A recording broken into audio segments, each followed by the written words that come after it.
Hey you guys, Ricky here. We get a lot of questions about how I edit low light photos.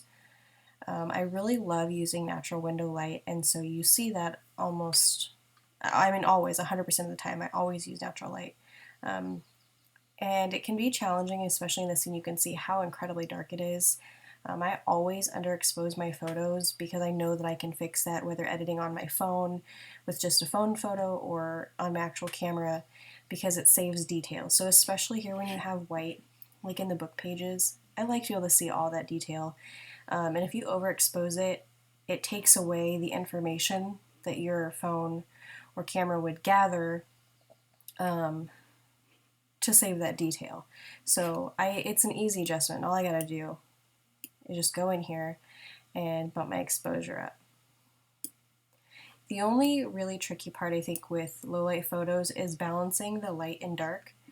Um, in this particular image, it's especially not helpful because I'm wearing all black. So I really have to be mindful about how I'm making the adjustments here. So you can see here in split toning, I really like my photos to be warmer. I really love the cozy feel. I love things to look very lifelike and just warm. And so I always make those adjustments. And these are just things I do for every single photo. This lens correction here, removing the chromatic aberration and profile corrections, takes away the natural vignette from your camera. And it makes a huge difference in your exposure, actually, in the light that was actually gathered here on the edges versus the way that your lens distorts it. So an interesting fix. And then I'm just going to come back and make some more adjustments. I want to keep trying to push for getting information.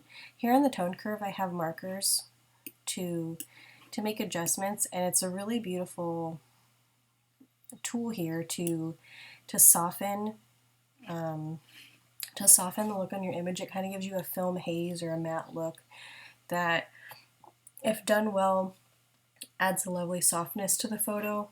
You can easily get carried away with this. I see a lot of photos kind of like this, and you just start to lose a lot of detail. And I don't think it looks bad, but the detail to me is pretty important, and I really want it to look natural.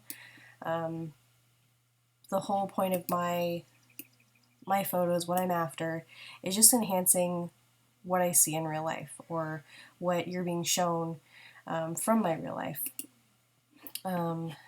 So here, I'm also, because there's side directional light, I would not use a whole vignette that covers around your whole photo because the light's coming here, so there is no vignette on that side.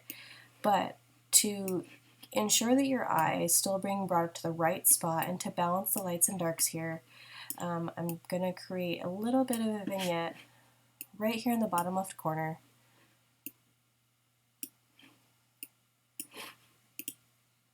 Just kind of take away any detail or information there, so that you're constantly drawn to the book. You can see that I'm sitting here. You can see my hair a little bit, but without fully losing any information, without distracting you too much. And I think that's pretty good. I think I'd be happy with this, and I would post it for sure. I hope that you found this helpful. If you did, let us know. I'd be happy to do more of these. I do a lot of these kind of editing tutorials for my online photography classes, and I enjoy kind of walking through this process with you guys. So I hope you found it helpful, and let me know what you thought.